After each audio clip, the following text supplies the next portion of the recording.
اللہ کو رحمت کی نگاہ فرمائے گا، ہمیں محروم نہ کیجیے، ہم گناہگاروں پر بھی رحمت کی نگاہ فرما۔ روزانہ افطار کے وقت حدیث پاک کے مضمون کے مطابق 10 لاکھ گناہگار جہنم سے آزاد کیے جائیں گے۔ ذرا بتاؤ تو صحیح، 1 بلین گناہگار بخشے جا رہے ہیں۔ افطار کے وقت میرا ایٹیٹیوڈ کیا ہونا چاہیے تھا؟ سارے گھر والے دسترخوان پر بیٹھتے، ہاتھ اٹھتا، آنسو بہتے، اے اللہ آج بھی 10 لاکھ بخشے جائیں گے، مالک آج بخشے جانے والوں میں میرا نام لکھ دے، میرے ان بچوں کا نام بھی لکھ دے، میرے ماں باپ کا نام بھی لکھ دے، ہمیں محروم نہ کیجیے۔ مگر ہمارا افطار میں تو افراتفری ہوتی ہے، شربت آیا نہیں آیا، پکوڑے آئے نہیں آئے، چاٹ بنا کے نہیں بنا، گھر میں ہنگامہ، الٹا اس میں بھی گرائی۔ ہم دھن میں ایسا لگتا ہے افطار کے وقت بیوی کو برا بھلا ہی کہہ رہے ہوتے ہیں، وہ بھی انسان ہے، کمپیوٹر کھوڑی ہے بیچاری، اس نے بھی روزہ رکھا ہے، گرمی کے دن ہے، کچھ چیز کبھی بیشی ہو گئی، چھوڑو ساری چیزیں، آؤ بیٹھو اور دعا مانگو، یہ مانگنے کا وقت ہے۔ ٹوٹلی مائنڈ چینج ہے ہمارا رمضان، کہ اگر ہم تھورلی ایٹ اے گلانس اگر دیکھیں کہ رمضان کی تیاری کیا ہو رہی ہے اس وقت، صرف کراچی پر نظر دوڑاتے ہیں تو نکلے ذرا روڈوں پر، جتنے سپر اسٹور ہے اس کے آپ کو لائنیں نظر آئیں، گاڑی پارکنگ کی جگہ نہیں ہے، کیوں بھائی؟ رمضان کی شاپنگ ہو رہی ہے، گھر والوں کو شربت لینا ہے، کیچپ لینی ہے، سموسے کی چیزیں لینی ہے، اچھا بھائی اور کیا تیاری ہو رہی ہے؟ جتنے ریسٹورنٹ ہیں ان کے بعد بورڈ لگنا شروع ہو گئے ہوں گے، سحری آفر، افطاری آفر، رات کو دیر سے مڈ نائٹ آفر، اچھا جناب اور آگے جائیں تو نوجوان کی ٹیمیں بنی ہوئی ہوں گی کہ بھائی کرکٹ ٹورنامنٹ کدھر۔ الحمدللہ رب العالمین والصلاة والسلام علی سید المرسلین، اما بعد فاعوذ باللہ من الشیطان الرجیم، بسم اللہ الرحمن الرحیم۔ پڑھیے الصلاة والسلام علیک یا رسول اللہ وعلی آلک واصحابک یا حبیب اللہ، الصلاة والسلام علیک یا نبی اللہ وعلی آلک واصحابک یا نور اللہ۔ درود پاک پڑھنے کے بے شمار فضائل و برکات ہیں اور بہت ہی خوبصورت واقعات فضائل درود میں ملتے ہیں، تو آج جو میں نے آپ کو واقعہ سنانا ہے، یہ واقعہ بڑا ہی عجیب و غریب بھی ہے اور بڑا ہی ایمان افروز بھی ہے۔ یہ واقعہ ابو عبداللہ عبد الرسا رحمۃ اللہ تعالی علیہ نے اپنی کتاب تحفہ میں تحریر کیا، اور اس واقعے کو سعادت الدارین نے بھی تحریر کیا گیا۔ واقعہ کچھ یوں تھا کہ ایک شخص بڑا نیک تھا، پرہیزگار تھا، مگر غریب بھی تھا، بال بچوں والا تھا۔ ایک رات جب اس کی آنکھ کھلی، تھوڑی دیر نیند کرنے کے بعد، تو دیکھا بچے رو رہے ہیں۔ بچوں کو پوچھا کیا وجہ ہے؟ بچوں نے کہا کہ کھانا نہیں کھایا، بھوکے ہیں، فاقہ ہے۔ اب وہ نیک شخص ہے، عبادت گزار ہے، مگر بچے فاقے سے، کیا شاندار تربیت تھی اس کی اور اس کے بچوں کی۔ اس نے کہا ایسا کرو سب میرے قریب آ جاؤ، بیوی بچوں کو جمع کیا اور کہا چلو مل کر کبھی یہ پاک پر درود پڑھتے، کھانا نہیں ہے، ہاتھ تنگ ہے، سرور کائنات علیہ الصلوۃ والسلام کی بارگاہ میں درود و سلام کا نذرانہ پیش کرتے ہیں۔ ساری دنیا خواندی ہے خیرات مدینے دی، ہمارا بھی کام ہو ہی جانا۔ وہ درود پڑھتے پڑھتے اس نیک شخص کی آنکھ لگ گئی۔ آنکھ تو کیا لگی، آنکھیں بند ہوئی، قسمت جادو۔ پیارے آقا علیہ الصلوۃ والسلام خواب میں تشریف لائے، سرور کائنات علیہ الصلوۃ والسلام نے فرمایا کہ ایسا کرو، فلاں تاجر بزنس مین کے پاس جاؤ جو مجوسی ہے، مجوسی کہتے آگ کی پوجا کرنے والے، اس کو میرا سلام دینا اور اس کو کہنا کہ نبی پاک نے یہ فرمایا ہے کہ جو اللہ نے تمہیں مال دیا ہے اس میں سے میری مدد بھی کرو، اور تمہاری جو دعا ہے وہ قبول ہو گئی ہے۔ یہ شخص اٹھا اور حیران ہوا کہ خواب میں تو پیارے آقا ہی تشریف لائے ہیں۔ یہ ایک آج مسئلہ بھی سمجھ لیں کہ جس نے، علماء کہتے ہیں جس نے نبی پاک کو خواب میں دیکھا اس نے حق دیکھا، کیونکہ پیارے آقا کی شکل میں شیطان نہیں آ سکتا۔ پیارے آقا کا دیدار ہوا ہے، سمجھ لو واقعی نبی پاک کا دیدار ہوا ہے۔ اگر یہ پزلڈ ہو گیا کہ پیارے آقا مجھے کسی غیر مسلم کے پاس سلام دے کر بھیجے، آگ کی پوجا کرنے والے کے پاس، there is something wrong، دوبارہ سو گیا، درود پڑھتے پڑھتے دوبارہ سو گیا۔ پیارے آقا علیہ السلام خواب میں پھر تشریف لائے، فرمایا کہ جاؤ اس مجوسی سے کہو کہ نبی پاک نے تمہیں سلام دیا ہے۔ آقا نے فرمایا میری مدد کرو، اور دیکھو جو تم نے دعا مانگی تھی وہ دعا قبول ہو گئی ہے۔ اب یہ پھر حیران، صبح اٹھا اور اب کہا پیارے آقا دو بار تشریف لائے ہیں۔ تلاش کرتا کرتا کرتا اس مجوسی کے گھر پہنچ گیا۔ وہ تو one of the big business man تھا، بہت بڑا اس کا گھر تھا، بہت سارے نوکر چاکر تھے۔ یہ بندہ ادھر گیا اور جا کر اس مجوسی سے کہتا ہے میں آپ کے لیے ایک میسج لایا ہوں، لیکن ذرا اکیلے میں بات کرنی ہے۔ سب دوست نوکروں کو دور کر دیا، کہا کیا بات کرنی ہے؟ کہا حضور میسج یہ ہے کہ میں اپنے نبی کا میسج لایا ہوں، اور انہوں نے آپ کو سلام ارشاد فرمایا۔ وہ مجوسی کہتے تھے پتہ نہیں، میں مسلمان نہیں ہوں، میں تمہارے نبی کا کلمہ نہیں پڑھتا، میں تمہارے نبی پر ایمان نہیں لایا، میرے لیے سلام کیسے آ سکتا ہے؟ کہا صرف سلام نہیں لایا، کچھ اور بھی پیغام لایا ہوں۔ اچھا اور کیا پیغام؟ نبی پاک نے فرمایا جو دعا ہے وہ دعا قبول ہو گئی ہے، اور آقا نے یہ بھی فرمایا ہے کہ اپنے مال میں سے کچھ میری مدد کرو۔ مجوسی کہتا اچھا اب میرے ساتھ اندر آؤ۔ اس کا ہاتھ پکڑا، کمرے میں لے گئے۔ جیسے ہی کمرے میں داخل ہوا، اس کے ہاتھ پر ہاتھ رکھ کے کلمہ پڑھتا ہے، اشہد ان لا الہ الا اللہ واشہد ان محمدا عبدہ ورسولہ۔ یہ میں شخص حیران کہ واٹس ہیپن، کیا ہو رہا ہے، کوئی بات نہیں، اور کلمہ پڑھ لیا۔ اس پہ اپنے سارے نوکروں کو بلایا، کہا دیکھو سارے بزنس کرنے والوں کو بلایا، میں مسلمان ہو گیا ہوں، تم میں سے جو مسلمان ہوگا اس کے ساتھ کاروبار کروں گا، میرا جو نوکر مسلمان ہوگا اس کے ساتھ اس کو اپنے پاس رکھوں گا، ورنہ سب سے کام کاج ختم۔ سب نے کہا جب آپ مسلمان ہو گئے تو ہم بھی مسلمان ہو جاتے ہیں، کلمہ پڑھ کر سب کے سب مسلمان ہو گئے۔ درود پاک ایک ایسا وظیفہ ہے بیچے سیدھی بھائی، آپ کسی بھی پرابلم میں ہو گھبرائیں نہیں، درود پاک کو شروع کیجیے اور پڑھتے رہیے، پھر دیکھیں آپ فیل کریں گے آپ کے سامنے سے مشکلیں کیسے حل ہو رہی ہیں، آپ کی پرابلم ٹھیک ٹھیک ہونے لگ جائیں گے، برڈن کا جو ہے وہ ریلیز ہونے لگ جائے گا۔ اللہ تعالیٰ مجھے اور آپ کو کثرت کے ساتھ درود پاک پڑھنے کی توفیق عطا فرمائے۔ میٹھے اسلامی بھائیوں، ماشاءاللہ آج کا یہ اجتماع، اس کا ٹاپک اتنا خوبصورت ہے، اس کی جس کو آپ کہیے کہ تمہید ہی پیاری ہے۔ استقبال ماہ رمضان، کیا مہینہ ہے رمضان، مسلمان اس کی آنے کے لیے ایکسائٹڈ ہیں، عاشقان رمضان انتظار کر رہے ہیں، گھڑیاں گن رہے ہیں۔ سبحان اللہ، یہ بڑا اچھا انداز ہے کہ ماہ رمضان کی آمد کے اجتماع منعقد کیے جائیں تاکہ ریمائنڈر کال ہو جائے، ہمیں یہ پتہ چل جائے کہ کیسے گزارنا ہے رمضان، جو مسٹیکس رمضان پہ ہو جاتی ہیں اس سے ہم بچ جائیں۔ سب سے پہلے اس مہینے کی سگنیفیکنس، اس کی اہمیت کا اندازہ کیجئے کہ اللہ تبارک و تعالیٰ نے اس مہینے کے بارے میں قرآن میں کیسا تذکرہ کیا۔ ایک ہی مہینہ ہے، یاد رکھیے 12 مہینوں میں ایک ہی مہینہ ہے جس کا ذکر قرآن میں ہے، اور سبحان اللہ رب فرماتا ہے شہر رمضان الذی انزل فیہ القرآن ھدی للناس ببینات من الھدی والفرقان فمن شہد منکم الشہر فلیصم ومن کان مریضا او علی سفر فعدۃ من ایام اخر یرید اللہ بکم اليسر ولا یرید بکم العسر وَلِتُكْمِلُوا الْعِدَّةَ وَلِتُكَبِّرُوا اللَّهَ عَلَى مَا هَدَاكُمْ وَلَعَلَّكُمْ تَشْكُرُونَ۔ اب ذرا ترجمہ سنیے، رمضان کا مہینہ جس میں قرآن اترا، لوگوں کے لیے ہدایت اور رہنمائی اور فیصلے کی روشن باتیں، تو تم میں جو کوئی یہ مہینہ پائے۔ اب آرڈر، پہلے مہینے کی اہمیت، کیسا مہینہ؟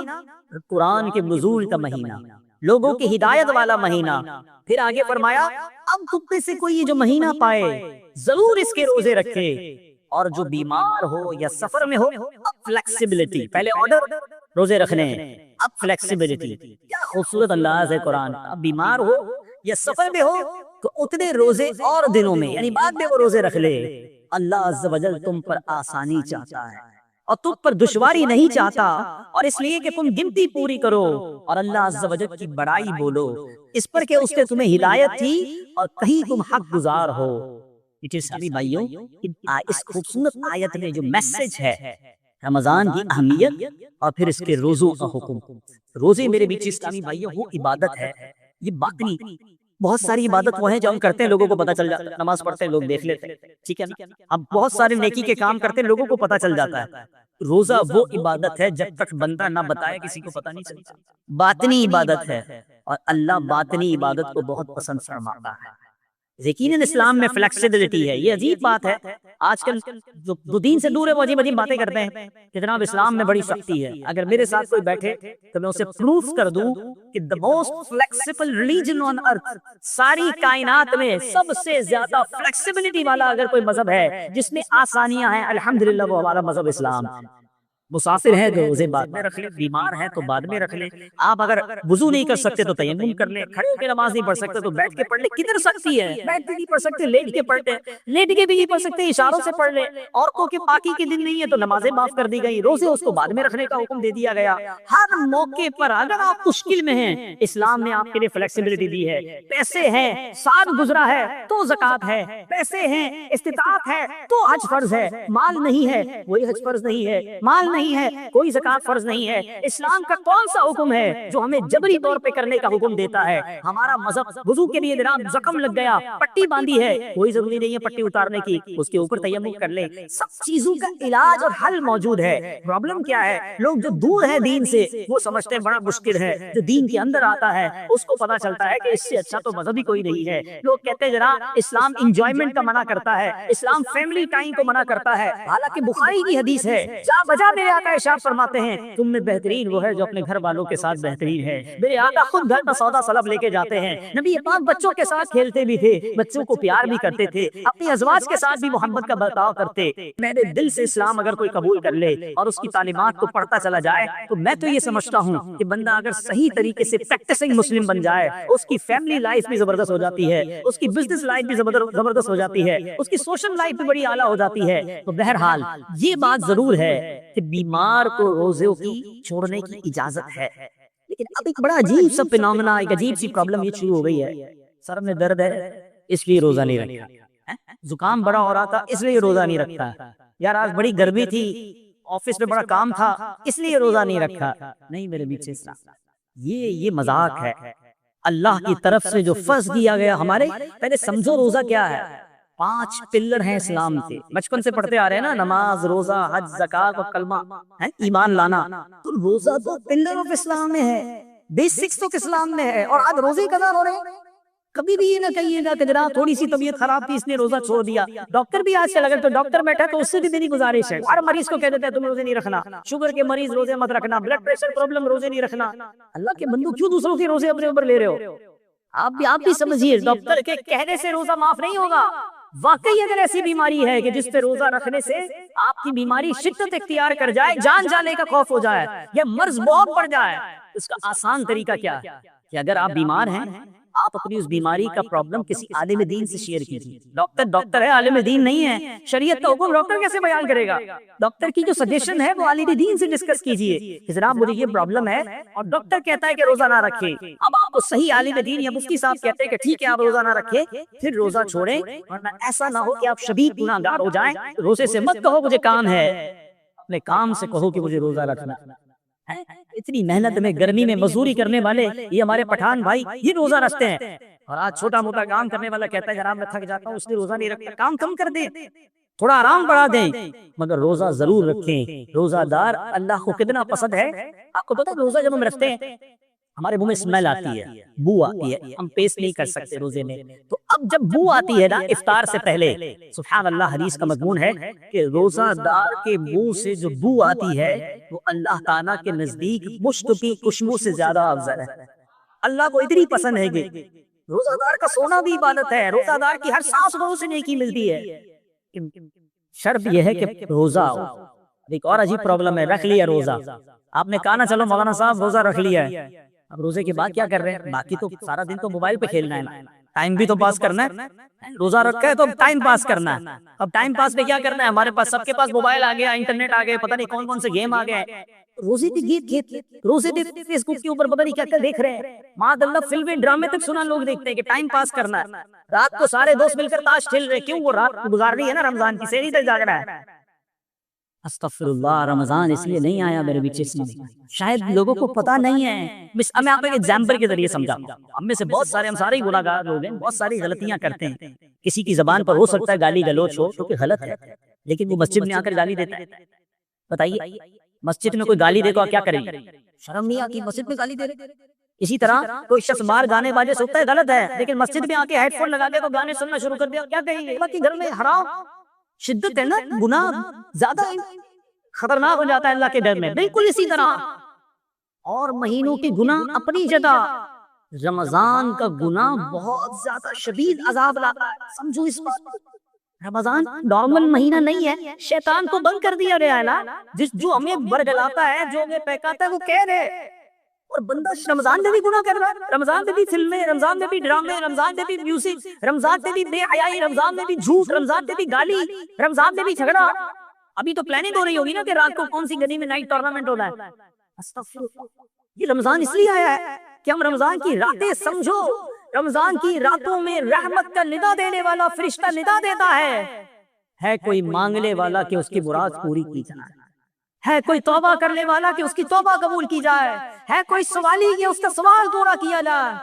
سنو حدیث پاک میں میرے آقا فرماتے ہیں جس کا مضمون ہے جب رمضان کی پہلی رات آتی ہے اللہ تعالیٰ زمین والوں پر نظر رحمت فرماتا، اور جن پر نظر رحمت فرمائے گا ان کو کبھی بھی عذاب نہیں دے گا۔ سچ بتاؤ ہمارا حال کیا ہونا چاہیے تھا؟ سارا سال گناہ کیے ہیں، اب تو جھولی پھیلائے دامن پھیلائے حاضر ہو جانا تھا۔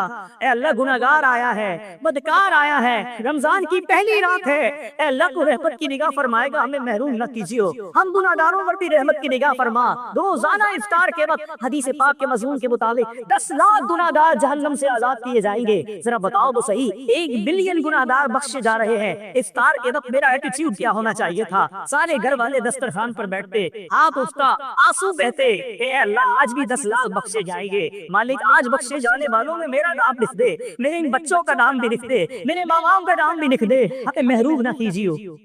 مگر ہمارا افطار میں تو افراتفری ہوتی، شربت آیا نہیں آیا، پکوڑے آئے نہیں آئے، چاٹ بنا کے نہیں بنا، گھر میں ہنگامہ، الٹا اس میں بھی گرائی۔ ہم دھن میں ایسا لگتا ہے افطار کے وقت بیوی کو برا بھلا ہی کہہ رہے ہوتے ہیں، وہ بھی انسان ہے، کمپیوٹر کھوری ہے بیچاری، اس نے بھی روزہ رکھا ہے، گرمی کے دن ہے، کچھ چیز کبھی بیشی ہو، میں چھوڑو ساری چیزیں، آؤ بیٹھو اور دعا مانگو، یہ مانگنے کا وقت ہے۔ ٹوٹلی مائنڈ چینج ہے ہمارا رمضان، کہ اگر ہم تھورلی ایٹ اے گلانس اگر دیکھیں کہ رمضان کی تیاری کیا ہو رہی ہے اس وقت، صرف اس کے کراچی پر نظر دوڑاتے ہیں تو نکلے ذرا روڈوں پر، جتنے سپر اسٹور ہے اس کے آپ کو لائنیں نظر آئیں، گاڑی پارکنگ کی جگہ نہیں ہے۔ کیوں بھائی؟ رمضان کی شاپنگ ہو رہی ہے، گھر والوں کو شربت لینا ہے، کیچپ لینی ہے، سموسے کی چیزیں لینی ہے۔ اچھا بھائی، اور کیا تیاری ہو رہی ہے؟ جتنے ریسٹورنٹ ہیں ان کے باہر بورڈ لگنا شروع ہو گئے ہوں گے، سحری آفر، افطاری آفر، رات کو دیر سے مڈ نائٹ آفر۔ اچھا جناب، اور آگے جائیں تو نوجوان کی ٹیمیں بنی ہوئی ہوں گی کہ بھائی کرکٹ ٹورنامنٹ کدھر ہونے والا ہے، یہ پلاننگ ہو رہی ہے۔ مجھے بتاؤ تو صحیح کہ یہ رمضان کا فوڈ فیسٹیول ہے، ہم رمضان کو سمجھ کیا رہے ہیں؟ اچھا کئی ہمارے دکاندار بھائی بیٹھے ہوں گے جنہوں نے یہ معلوم کرنا شروع کر دیا ہوگا 4-5 روزہ تراویح کدھر ہے، 5 دن میں تراویح پوری کریں گے، پھر تو مارکیٹ ساری رات کھولنی ہے، پھر دکانیں کھولنی ہیں۔ باقی فیملی سے پوچھو آپ کا کیا پلان ہے، ان کا کہنا ہے یہ 10-15 روزے کے بعد روزانہ رات کو شاپنگ سینٹر جانا ہے، رمضان کی تیاری کرنی ہے۔ یہ پوری تیاری میں تلاوت کہاں ہے، عبادت کہاں ہے، فلاں اسکیم، افطاری اسکیم، تلاوت اسکیم کدھر ہے؟ کس نے پوچھا کہ بھائی رات کون سی جگہ جہاں بیٹھ کر دعائیں مانگ سکوں میں، کچھ تلاوت قرآن، کچھ قرآن سمجھ سکوں؟ رمضان کو کیا بنا دی ہم نے؟ شاپنگ، پکنک، کھانا پینا۔ کئی ایسے لوگ ہیں جن کا رمضان کے پورے روزے رکھتے پھر بھی 5 کلو وزن بڑھ جاتا ہے۔ بندہ بولے یار روزے رکھ کے کیا کیا؟ بولا وہ سحری بھی اس لیے زیادہ کھایا کہ سارا دن بھوکا رہوں گا، افطاری بھی اس لیے زیادہ کھایا کہ سارا دن بھوکا رہا تھا، اور رات کو بیچ میں ایک بار پھر کھایا کہ پھر موقع نہیں لے گا، 4 بار وہ کھانے کھاتے ہو۔ تو رمضان کو تو بڑا ہی کچھ اور بھی ہے، ایسا نہ کیجیے۔ پیارے آقا علیہ الصلوۃ والسلام کے بارے میں بتاتا ہوں، نبی پاک کا رمضان کیسے ہوتا تھا، سب سے بہتر تو نمونہ وہی ہے نا ہمارے پاس۔ آؤ پیارے آقا کا آپ کو شیڈیول بتاتا ہوں، نبی پاک کیسے رمضان گزارتے تھے۔ بی بی عائشہ صدیقہ رضی اللہ تعالی عنہا فرماتی ہیں کہ جب رمضان آتا میرے آقا علیہ الصلوۃ والسلام بستر منور پر تشریف نہ رکھتے تھے، پورا مہینہ نبی پاک اپنے بستر پر نہیں آتے تھے، بس عبادت پر کمر بس پلان تیار۔ کہتی رنگ مبارک تبدیل ہو جاتا تھا، پیارے آقا کا رنگ متغیر ہو جاتا تھا، خوف خدا طاری رہتا تھا، رات بھر دعائیں کرتے، گر گڑاتے۔ نبی پاک بستر چھوڑ دیتے اور ہم بستر چھوڑنے کے لیے تیار نہیں ہوتے رمضان۔ لک ایٹ دی ڈفرنس، اتنا سوتے۔ ویسے میرا یہ مشورہ تو ہے ان لوگوں کو کہ جو گناہ سے نہیں بچ سکتے نا، فلمیں، ڈرامے، موبائل، ادھر ادھر، بہتر ہے سو جاؤ بھائی۔ گناہ سے بچنے کے لیے نیند کر لو وہ ٹھیک ہے، لیکن جاگ کر گناہ کرنا اس کی اجازت نہیں۔ لیکن نبی پاک بستر پر، بی بی عائشہ فرماتی ہے، ویسے صحابہ کرام کہتے ہیں نبی پاک سے بڑھ کر کوئی سخی نہیں ہے، مگر پیارے آقا کا رمضان میں دریائے صحابت ایسے بہتا تھا جیسے تیز آندھی چلتی، اس سے بھی زیادہ نبی پاک صحابت فرماتے، جو آتا اسے عطا فرماتے، جو آتا اسے عطا فرماتے۔ رمضان میں نبی پاک کا دوسرا کام، پہلا کام کم آرام کرنا، دوسرا کام سخاوت کرنا، تیسرا کام نبی پاک قرآن کا بہت زیادہ غور فرماتے، تلاوت کرتے۔ جبریل امین نبی پاک علیہ الصلوۃ والسلام کے پاس حاضر ہوتے اور آقا علیہ الصلوۃ والسلام اور جبریل آپس میں قرآن کا دور فرماتے۔ اب بتائیے ہمیں یہ کرنا ہے، قرآن پڑھنا ہے، ہمیں رمضان میں خوب نزول قرآن کا مہینہ ہے نا، قرآن پڑھنا، ہم نے اس مہینے میں سخاوت کرنی ہے، خیرات دینی ہے، زکوٰۃ اگر نہیں ادا کی تو زکوٰۃ ادا کریں، مگر اس مہینے میں گناہ نہ کریں۔ پلیز اس کو اتنا آسان نہ دینا، صرف 2 باتیں یاد دلا کو سنی آپ سب نے ہوں گی۔ ایک بار میرے آقا علیہ السلام نے منبر پر قدم مبارک رکھا، پیر مبارک رکھا اور کہا آمین۔ صحابہ کرام نے اس کی تو حضور یہ آمین کیوں فرمایا؟ ایک تو صحابہ کرام پہ یہ بڑا کمال تھا، جو بھی ان یوزول چیز دیکھتے تھے، نبی پاک کی کوئی بھی غیر معمولی کام دیکھ کے کوسچن کر لیتے، سوال کر لیتے، جواب بھی مل جاتا، ہمارا بھی بھلا ہو جاتا۔ ہم تو اس دعا میں نہیں تھے، ہمیں آج پتہ چل گیا۔ پیارے آقا نے فرمایا آمین۔ صحابہ نے کہا حضور کیوں آمین فرمایا؟ جبریل امین آئے تھے، آ کر دعا کی کہ یا اللہ جو رمضان کو پائے اپنی مغفرت نہ کروا سکے وہ ہلاک و برباد ہو جائے، وہ بدبخت ہو جائے۔ پیارے آقا فرماتے میں نے اس دعا پر آمین کہی ہے۔ سوچو دعا کرنے والا کون ہے؟ فرشتوں کا سردار روح الامین جبریل امین، اور دعا پر آمین کہنے والا کون ہے؟ نبیوں کا سردار۔ There is no doubt، قبولیت میں اب کوئی شک نہیں ہے، قبول ہی قبول ہے۔ اب سوچئے جس نے رمضان پایا اور مغفرت نہ کروا سکا وہ برباد ہو جائے گا، تو کیا تاش کھیلنے والے کی مغفرت ہو جائے گی؟ کیا فلمیں ڈرامے دیکھنے والا اللہ کو راضی کر لے گا رمضان میں؟ جھوٹ بولنے والا، لڑائی کرنے والا، جھوٹی قسمیں کھا کے اپنا مال بیچنے والا، ملاوٹ کر کے اپنے سودے بیچنے والا رمضان میں کیسے بخشا جائے گا؟ اس مہینے میں بچانا پڑے گا اپنے آپ کو، چینج کرنا پڑے گا اپنی عادتوں کو، تب جا کے کوئی بخشش کی صورت بنے گی نا، پھر اللہ کی بارگاہ میں التجا کریں گے تو کرم ہوگا۔ اگر اب گناہ بھی جاری اور کہیں میں بخشا جاؤں گا، سوچیے تو کچھ لوگ سمجھتے ہیں کہ رمضان میں آٹومیٹکلی ٹھیک ہو جاؤں گا۔ دیکھیے یاد رکھیں رمضان میں یقیناً شیطان بد ہوتا، مگر جو عادتیں ہم نے بگاڑی ہوئی ہیں نا اپنی، وہ ساتھ ہی ہوتی ہیں۔ جس کی لڑائی کی عادت ہے، جس کی گالیوں کی عادت ہے، جس کی جھگڑے کی عادت ہے، وہ رمضان پہ بھی کر رہا ہوتا ہے، بلکہ رمضان کے تیسرے 3-4 روز میں ڈر ہی لگا رہتا ہے کہ روڈ پہ جھگڑے ہی ہو رہے ہوتے ہیں، کیونکہ نئے نئے روزے رکھے ہوتے ہیں، کئیوں کی سگریٹ چھوٹ رہی ہوتی ہے، کئیوں کے پان چھوٹ رہے ہوتے ہیں، ہر آدمی دوسرے کو لڑنے کے لیے تیار ہوتا ہے افطار سے پہلے۔ تو رمضان اس لیے تھوڑی آئے کہ ہم اپنا غصہ کسی اور کے اوپر اتارے، آپ گالی دیں، آپ لڑائی کریں، نہیں، معافی درگزر۔ صرف کھانے پینے کا روزہ نہیں ہے، سمجھیے آنکھوں کا بھی روزہ ہے، کان کا بھی روزہ ہے، زبان کا بھی روزہ ہے۔ پیارے آقا علیہ السلام کا یہ فرمان یاد رکھو، نبی پاک فرماتے ہیں، جو حدیث پاک کا مضمون ہے، جو بھوکا پیاسا رہے رمضان میں روزہ رکھے اور گناہوں سے باز نہ آئے تو اللہ کو ایسے شخص کے بھوکا پیاسا رہنے کی کوئی حاجت نہیں ہے، خالی بھوکا ہی پیاسا رہے، باقی سارے علاق ہو رہے، وہی کون سا روزہ ہے؟ سمجھیے اس بات۔ اور ایک اور بڑی اہم بات، ایک بار مولا علی کرم اللہ تعالی وجہہ الکریم ایک قبرستان کے پاس سے آپ نے قبر کو دیکھا اور اللہ کی بارگاہ میں فریاد کی، مولا مجھے اس قبر کے حالات دکھا دے۔ قبر کے حالات دکھا دیے گئے، آپ پر ظاہر کر دیے۔ دیکھا کہ اس قبر میں مردے کو آگ کے اندر لوٹ پوٹ کیا جا رہا، وہ مردہ چیخ چیخ کر مولا علی سے کہتا ہے یا علی میری مدد کیجیے، انا غریق فی النار وحریق فی النار، بچت کیجیے۔ مولا علی نے اللہ کی بارگاہ میں ہاتھ اٹھائے، یا اللہ اس کی بخشش کر دے۔ ارشاد ہوتا ہے اے علی آپ اس کی سفارش نہ کریں، یہ بندہ وہ ہے جو رمضان میں دن میں تو روزے رکھتا تھا، رات گناہوں سے باز نہیں آتا۔ اب رمضان میں گناہ کرنے والا سوچے، ڈر جائے۔ ہم جیسے آدمی کو تو زیادہ ڈرنا چاہیے، جو روز گناہ کرتا ہے اس کو ڈرنا چاہیے رمضان میں بھی میرے سے تو گناہ ہو جائیں گے۔ شاید اب بہت سو کو بات سمجھ آئے گی کہ یہ دعوت اسلامی والے پورے مہینے اعتکاف کیوں کراتے ہیں۔ یہ بہت کمال کی سوچ ہے کہ بلا شیخ طریقت امیر اہل سنت کی گناہ سے بچنا بڑا مشکل ہے۔ اگر گناہ سے بچ کے رمضان گزارنا ہے تو بہترین طریقہ یہ ہے کہ پورا مہینہ ہی اعتکاف میں بندے ہوئے بیٹھ جائیں، اللہ کے ڈر میں بیٹھ جائے، امید ہے گناہ سے بچ جائے گا اور خوب عبادتیں کریں۔ ایک درد ہے، کوشش ہے میری بھی کہ میں بھی اور آپ بھی، ہم سب مل کر کسی طرح یہ رمضان ایسا گزارے کہ اس میں ایک بھی گناہ نہیں کری انشاءاللہ۔ نیت کرو انشاءاللہ اس ماہ رمضان میں ایک بھی گناہ نہیں کریں گے انشاءاللہ۔ اب تلاوت قرآن جیسے ہم نے سنا، پیارے آقا اس مہینے میں خوب تلاوت قرآن کر، اب میں ہاتھ نہیں اٹھاؤں گا ورنہ بہت بڑی تعداد ہوں کہ وہ ہے جس کو قرآن پڑھتا ہی نہیں، صحیح تلفظ کے ساتھ قرآن سیکھے ہی نہیں ہے، یہ درست نہیں ہے۔ بیچے یہ کیسی زندگی ہے مسلمان کی جس کو قرآن پڑھنا نہیں؟ تو خدا را قرآن سیکھنے والے بن جاؤ، کوئی بات نہیں، جتنی بھی عمر ہو گئی، سفید داڑھی ہو گئی، کوئی بات، ہمت کرے، بغیر قرآن سیکھے دنیا سے نہیں جانا۔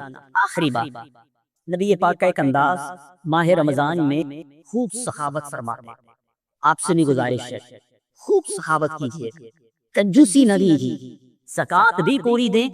ایک بڑے دکھی دل سے آدمی یہ بات کر رہا ہوں کہ ہمارا بہت سامنا رہتا ہے، ملاقاتیں رہتی ہیں لوگوں سے، یہ پہلے بھی دیکھنے کو ملتا تھا، مگر اب ایسا فیل ہوتا ہے کہ بڑی تعداد اپنی زکوٰۃ پوری ادا نہیں کرتی۔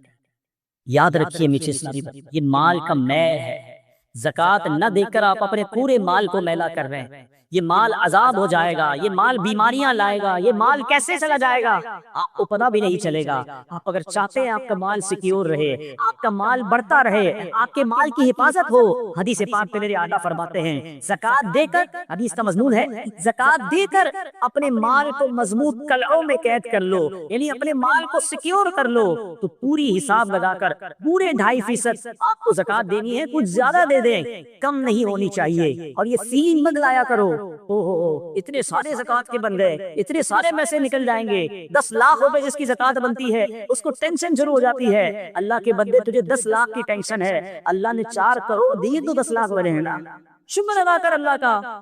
جس کی جتنی زیادہ زکوٰۃ نہیں اس کی ٹینشن اتنی بڑھ رہی ہے، اس کا تو شکر بڑھنا چاہیے تھا، اللہ تو نے مجھے دینے والا بنایا، مانگنے والا نہیں بنایا۔ ذرا سوچو نا، آپ زکوٰۃ جس کو دے رہے ہیں آپ بھی اس کی جگہ ہو سکتے تھے، میں بھی ہو سکتا تھا۔ کوئی آ کر ہمارے گھر میں راشن مانگنے آتا ہے، کوئی علاج کے پیسے مانگنے آتا ہے، ہم دیتے بھی کہتے ہیں میں نے زکوٰۃ دی، میری کیا اوقات جو میں نے زکوٰۃ دی، اللہ نے مجھے مال دیا، اس قابل بنایا تو میں نے زکوٰۃ دی۔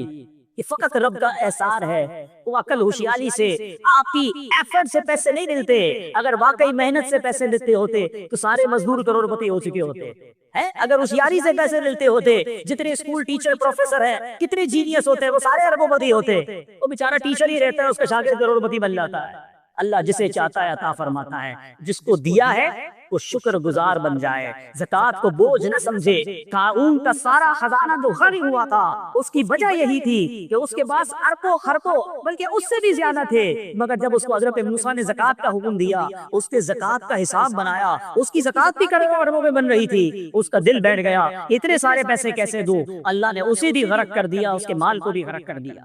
زکوٰۃ کو بوجھ نہ سمجھنا۔ اگر کوئی میرا ایسا بھائی بیٹھا ہے جو پوری زکوٰۃ نہیں دیتے، پچھلی زکوٰۃ کا بھی حساب کرنا ہوگا، آپ اللہ کی قسم زکوٰۃ نکال کر دیکھیں، اگلے سال آپ میرے سامنے آ جائیے گا، اللہ نے آپ کی زکوٰۃ میں اور اضافہ کر دیا ہوگا، مال بڑھ گیا ہوگا نا، زکوٰۃ بھی بڑھ جاتی ہے۔ زکوٰۃ دینے میں بخل نہ کریں۔ اب یہ مائنڈ سیٹ بنتا ہے کہ یار اتنے سارے پیسے تو ابھی تو نکل جائیں گے نا اکاؤنٹ سے۔ اس کو میں ایک مثال سے سمجھا، کسی شخص کا کھیت ہو اور ایک بندہ 4 بوری بیج لے کر جائے سیڈز، اور اس پورے کھیت میں 4 بوری ڈال کر واپس آ جائے، تو کوئی بے وقوفی ہوگا جو کہے گا یار 4 بوری تو چلی گئی تیری، ضائع ہو گئی۔ عقل مند آدمی کیا کہے گا، یہ 4 بوری ڈال کر آیا ہے، تھوڑے دنوں میں کئی ٹرک بھر کر واپس آئے گا، بیج ڈالے ہیں نا، فصل اگے گی نا۔ زکوٰۃ کا معاملہ ایسا ہی ہے، تھوڑے دنوں کے لیے جا رہے ہیں، جس کی جتنے بن رہے جانے دو، یہ جا نہیں رہے، یہ لانے کے لیے جا رہے ہیں، یہ ملٹی پلائی ہو کر آنے ہیں۔ اور یہ بات میں نہیں کہہ رہا، میرے آقا علیہ الصلوۃ والسلام کا ہر حکم حق ہے، مگر اس حدیث پہ نبی پاک میں علماء بیٹھے ہیں، پوچھو ان سے، آقا نے قسم اٹھائی، میں قسم کھا کر کہتا ہوں صدقہ دینے سے مال کم نہیں ہوگا، اور یہ حق ہے، آپ بانٹو اللہ اور دے گا، دل بڑا کر لو، ٹھیک ہے۔ اب بات کرتے دینا کس کو ہے۔ آپ کی زکوٰۃ، آپ کے صدقات، آپ کی خیرات کا سب سے پہلا حق وہ آپ کے اپنے غریب رشتہ داروں کا ہے۔ تلاش کیجیے، چیک کیجیے، شرمندہ ہو کر وہ کہتا نہیں ہے آپ کو، آپ کا رشتہ دار بعض اوقات اپنا کزن ہی بیچارہ قسم پوسی کی حالت میں ہوتا ہے۔ ہاں یہ ضرور ہے، اگر وہ زکوٰۃ کا مستحق نہیں اور پھر بھی غریب ہے تو آپ اس کو نفلی صدقے سے مدد کریں، مگر سب سے پہلے اپنے غریب رشتہ داروں کا خیال رکھیں، کیونکہ حدیث پاک کا مضمون ہے اللہ تعالیٰ بروز قیامت ان لوگوں پر نگاہ رحمت نہیں فرمائے گا جو غیروں کو بانٹتے رہے ان کے اپنے پریشان۔ ہم دوسروں کو بانٹ رہے ہوتے ہیں، اپنے پریشان ہوتے ہیں، اپنوں کو پہلے دیں، ٹھیک ہے، اس کے بعد اپنے غریب پڑوسیوں کو دیں، غریب ملازمین کو دیکھیں، ان کی مدد کریں۔ اور اس کے بعد میرے بیچ اسلامی بھائیوں ایک عرضی کرنا چاہتا ہوں، عاشقان رسول کی مدنی تحریک جو دنیا بھر میں سنتوں کی خدمت کر رہی ہے، ہمیں آپ سے گزارش کروں گا، اتنا بڑا جو دین کا کام تحریک کر رہی ہو، ہمیں اس کا بھرپور ساتھ دینا چاہیے۔ میں ایک نیت آپ سب سے چاہتا ہوں، اپنی بات پھر دہراتا ہوں، پہلا حق اپنے رشتہ داروں کو، اپنے غریب ملازمین کو، اپنے غریب پڑوسیوں کو دیجیے گا، اس کے بعد دعوت اسلامی کا خیال رکھیں۔ ایک نیت اگر آج جتنے اسلامی بھائی موجود کر لیں، انشاءاللہ اس بار اپنی زکوٰۃ میں کم از کم 50% ہم دعوت اسلامی کو دیں گے انشاءاللہ۔ اللہ تعالیٰ اس کو خوب اجر ادا فرمائے گا، اور یہ پیغام مزید دین کا آگے بڑھتا چلا جائے گا۔ اللہ کی رحمت سے یہ کام اور آگے بڑھے گا تو امت کی اصلاح ہوتی چلی جائے گی۔ اللہ کریم سے دعا کرتے ہیں رب کریم ہم سب کو ماہ رمضان صحت اور عافیت کے ساتھ نصیب فرمائے، اس مہینے کی برکتیں عطا فرمائے۔ اللہ کریم ہم سب کو اس مہینے میں خوب تلاوت قرآن کرنا نصیب فرمائے، اور اپنی راہ میں دل کھول کر خرچ کرنا نصیب فرمائے۔ ایک بات پھر یاد دلا دیتا ہوں، رمضان میں کوئی گناہ نہیں کریں گے۔ ہاں، جب بھی موبائل اٹھانا نا تو سوچ لینا خریدا بھی میں نے ہے، پیسے بھی میرے لگے ہوئے ہیں، انٹرنیٹ کے پیسے بھی میں دے رہا ہوں، اور یہی میرا موبائل مجھے جہنم پہ تو نہیں لے جا رہا۔ نہیں چاہیے ایسا موبائل، نہیں چاہیے ایسی کوئی ڈیوائس جو میری ساری روحانیت کا بیڑا غرق کر دے۔ رمضان میں کوئی گناہ نہیں کرے گی، اللہ تعالیٰ عمل کرنے کی توفیق عطا فرمائے۔ الحمدللہ رب العالمین والصلاة والسلام علی سید المرسلین یا ارحم الراحمین یا ارحم الراحمین یا ارحم الراحمین یا ربنا یا ربنا یا ربنا یا ربنا یا حسنا یا اللہ یا رحمان یا رحیم یا اللہ یا رحمان یا رحیم یا اللہ یا رحمان یا رحیم۔ اللہم ربنا آتنا فی الدنیا حسنۃ وفی الآخرۃ حسنۃ وقنا عذاب النار وقنا عذاب القبر وقنا عذاب الحشر وقنا حساب المیزان۔ اللہم اجرنا من النار، اللہم اجرنا من النار، اللہم اجرنا من الشیطان۔ یا مقلب القلوب ثبت قلبی علی دینک، یا مصرف القلوب صرف قلبی علی طاعتک۔ اللہم بلغنا رمضان بصحت و عافیہ۔ اے رب کریم، اے گناہگاروں کو بخشنے والے، تیرے دربار میں تیرے گناہگار سیاہکار بندے ہاتھ اٹھائے سر جھکائے حاضر ہیں۔ اے اللہ مانتے ہیں بڑے گناہ کیے ہیں، بڑی خطائیں کی ہیں، بڑی امید لیے آئے ہیں کہ برکتوں والا رحمتوں والا مہینہ آئے گا، گناہگاروں کی بخششیں ہوں گی اور ہمارا بھی کام بن جائے گا۔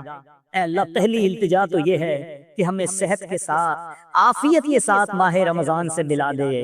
اے اللہ ہمیں پورے روزے رکھنا نصیب فرما، رمضان کی ساری تراویح پڑھنا نصیب فرما۔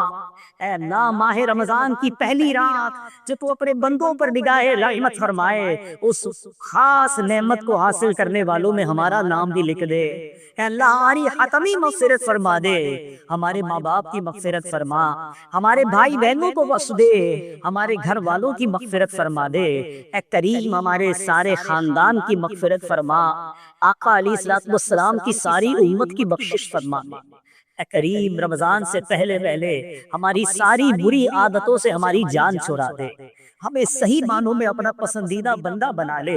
یہ بری عادتیں، یہ غلط ہماری جو عادتیں ہیں، کہیں رمضان میں بھی ہم سے گناہ نہ کروا بیٹھے۔ اے کریم کرم کر ہمیں یہ رمضان فقط نیکیوں میں گزارنا نصیب فرما، گناہوں سے بچ کر ماہ رمضان گزارنا نصیب فرما۔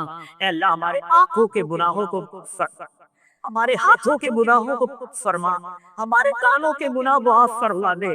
یہ زبان جو دعا کر رہی ہے مولا اس سے بھی بڑے گناہ کیے ہیں، ہماری زبان کے گناہ بھی معاف کر دے۔ اے کریم الرحیم ہم پورے کے پورے گناہوں میں گرفتار ہیں، مگر تو چاہے تو سارے گناہ معاف ہو سکتے ہیں۔ اگر تو نے ہم سب کو معاف کر دیا، اگر تو نے ہم سب پر رحمت فرما دی، تیری قسم تیری رحمت میں کمی نہیں ہوگی۔ اگر ہمیں جنت میں تو نے داخل کیا، تیری جنت میں جگہ کم نہ پڑے گی میرے مولا، تیرا کچھ نہ جائے گا، ہمارا بیڑا پار ہو جائے گا۔ اے اللہ بس آج ہماری جھولیوں میں مغفرت کی خیرات ڈال دے، بس آج ہم سب سے صدا کے لیے راضی ہو جا۔ اے اللہ اب جو باقی زندگی ہے وہ قرآن والی زندگی ہو جائے، نماز والی زندگی ہو جائے، درود والی زندگی ہو جائے، عبادت والی زندگی ہو جائے۔ اے اللہ بس ہمیں اب باقی زندگی عبادت پہ گزارنا نصیب فرما، آقا کی سنتوں پر عمل کر کے زندگی گزارنے کی توفیق عطا فرما۔ اے رب کریم ہمارے بچوں کو بھی نیک کر دے، ہمارے بچوں کو ہماری مغفرت کا ذریعہ بنا لے۔ اے کریم بہت دور دور سے تیرے بندے آئے ہیں اور بڑی امیدیں لیے آئے ہیں کہ مبارک اجتماع ہوگا، پھر دعا مانگے کہ کوئی بیمار ادھر آیا ہے، کوئی بیمار کو گھر چھوڑ آیا ہے۔ اے شفا دینے والے، ڈاکٹر منع کرتے تو کیا ہوا، ڈاکٹروں نے ڈرا دیا ہے پھر بھی کوئی غم نہیں، مولا تو بغیر دوائی کے شفا دے دے پر قادر ہے۔ کرم کر ہمارے سارے مریضوں کو شفا عطا کر دے۔ اے اللہ ہمارا یہ یقین ہے کہ تو ہر چاہے پر قادر ہے، انک علی کل شیء قدیر۔ میرے مولا ہمیں اپنی قدرت کا نظارہ دکھا، ہم گھر جائیں تو ہمارے مریض اچھے ہو چکے ہو، ہمارے مریضوں کو شفا عطا کر دے، انہیں ان کے پیروں پر کھڑا کر دے۔ اے اللہ یہ طرح طرح کی بیماریوں، طرح طرح کے انجیکشن، طرح طرح کی ڈرپوں سے ہماری جان چھڑا لے، ڈائلسس کے مریضوں کے گردے اچھے کر دے، شوگر کے مریضوں کی شوگر ٹھیک کر دے، ایسی صحت دے دے مولا کہ بڑی ہمت کے ساتھ عبادت کر سکیں اور رمضان کے پورے روزے رکھ سکیں۔ اے رب کریم ہمارے گھر والوں میں بھی جو بیمار ہیں، ہم نے جو بیمار ہیں، شفا دینے والے ہمیں شفا عطا کر دے۔ اے کریم جو بے اولاد ہے انہیں بے اور صالح اولاد عطا کر دے، اولاد والوں کی اولاد و والدین کی آنکھوں کا نور بنا دے۔ اے اللہ روٹھوں کو بنا دے، بچھڑوں کو ملا دے۔ اے کریم جو جس مشکل میں پریشان ہے، کوئی قرضے پہ ڈوبا ہوگا، کسی کے اپنے پیسے کہیں پھنس گئے ہوں گے، اے اللہ کوئی بے روزگار ہے، کسی کا روزگار تو ہے مگر پیسے پورے نہیں ہوتے، مہنگائی نے کمر توڑ دی ہے، اے کریم کرم کر، اے اللہ کرم کر، ہم سب کی مشکلیں آسان کر دے، ہمارے دکھوں کو سکھ میں بدل دے، ہماری پریشانیوں کو خوشیوں میں بدل دے۔ تیرے سوا کون ہے جس کے دربار میں فریاد کرے؟ تیرے سوا کون ہے جو بے چینوں کو چین عطا کرے؟ اے قرار دینے والے، اے چین دینے والے، اے سکھ دینے والے، آج تیرے بندے تیرے دربار میں فقیر حاضر ہیں۔ اللہ تو غنی ہے، حق فقیر ہے، اللہ غنی والنحن فقراء۔ اے اللہ اپنے ان فقیروں کی جھولیوں کو کھل دے، آج سب کی مرادوں کو پورا کر دے، رمضان سے پہلے پہلے ہمارے دکھ دور کر دے، رمضان سے پہلے پہلے ہمارے دکھ دور کر دے، ہمیں رمضان خوشیوں کے ساتھ عطا فرما۔ جن کے گھروں میں لڑائی جھگڑے ہیں، جن بھائی بہنوں بیوی بچوں رشتہ داروں میں دوریاں ہیں، اے اللہ رمضان سے پہلے سب کو جوڑ دے، خوشیوں کے ساتھ اپنوں کے ساتھ ہمیں رمضان نصیب فرما۔ اے اللہ کئی خوش نصیب رمضان میں حرمین جاتے ہیں، کئی حج کی تیاریوں میں مصروف ہیں، اے اللہ ہم پر بھی کرم کر، ہمیں بھی جتنی جلدی حرمین طیبین کی حاضری نصیب فرما، مکے مدینے کی حاضریاں ہمارا مقدر فرما دے۔ اے اللہ جب تک زندہ رکھیو، ایمان والی، عافیت والی، صحت والی، اے اللہ ہمیں زندگی عطا کرنا، زندگی کی آخری نماز بھی کھڑے ہو کر مسجد میں ادا کریں۔ اے اللہ اپنے سوا کسی کا محتاج نہ کیجیو، اے اللہ ہمیں اپنے بچوں کا محتاج بھی نہ کیجیو، ہم کھڑے رہے، صحت کے ساتھ زندگی گزارتے رہے، ساری زندگی ہاسپٹل، عدالت، جیلوں، پولیس اسٹیشن کے چکروں سے محفوظ رکھا دے، ہماری جان، مال، عزت، آبرو، آل اور اولاد، دین اور ایمان کی حفاظت فرما، اور جب آخری وقت ہو ہمیں ایمان والی، کلمے والی، نبی پاک کی دید والی، مدینے والی موت عطا فرمانا۔ اے اللہ جنت البقیع ہم سب کا مقدر فرما دے، جنت الفردوس میں ہمیں آقا کا پڑوس نصیب فرما۔ اے اللہ ہمیں حاسدوں کے حسد سے بچا لے، ہمیں بد نظروں کی بد نظری سے بچا دے، شیطان کے شر سے بچا لے، جادو ٹونے کا آسیب سے بچا لے، زمینی آسمانی بلاؤں سے بچا، ناگہانی آفتوں سے بچا، عجیب و غریب بیماریوں سے بچا، بس اللہ چین والی، عافیت والی، سکون والی زندگی عطا فرما۔ ہے میرے مالک خود کو زوال نعمت سے بچانا، زوال نعمت سے بچانا، جو بات بنی ہوئی ہے مولا بنائے رکھنا، ہمارے جو عیب چھپے ہوئے ہیں مولا وہ عیب چھپائے رکھنا، جو تو نے عزت دی ہے مولا وہ عزت بچائے رکھنا، ادھر بھی عزت عطا فرما، ادھر بھی عزت عطا فرما، ادھر بھی ذلت و رسوائی سے بچانا، آخرت کی ذلت و رسوائی سے بچانا۔ اے اللہ ہماری دعوت اسلامی کو ترقیاں اور عروج عطا فرما۔ قبلہ امیر اہل سنت، تمام علماء و مشائخ اہل سنت اور ہمارے والدین کا سایہ ہمارے سروں پر تا دیر قائم و دائم فرما۔ اے اللہ ہمارے وطن عزیز پاکستان کی خیر فرما، پوری دنیا میں جہاں جہاں مسلمان بستے ہیں عالم اسلام کا بول والا فرما دے، سارے مسلمانوں کی خیر فرما دے۔ اللہم ربی یسر ولا تعسر، اللہم ربی یسر ولا تعسر، اللہم ربی یسر ولا تعسر وتمم لنا بالخیر یا فتاح وبک نستعین۔ دنیا میں ہر آفت سے بچانا مولا، دنیا میں ہر آفت سے بچانا مولا، عقبہ میں نہ کچھ رنج دکھانا مولا، بیٹھوں جو درے پاک پیمبر کے حضور، ایمان پہ اس وقت اٹھانا مولا، ایمان میں اس وقت اٹھانا مولا۔ برکت اللہ و ملائکتہ یصلون علی النبی یا ایھا الذین آمنوا صلوا علیہ وسلموا تسلیما۔ صلی اللہ علی النبی الامی وآلہ صلی اللہ علیہ وسلم صلاۃ و سلام علیک یا سیدی یا رسول اللہ. جب دم واپسی ہو یا اللہ، سامنے ہو روضہ رسول اللہ اور لب پہ ہو لا الہ الا اللہ محمد الرسول اللہ.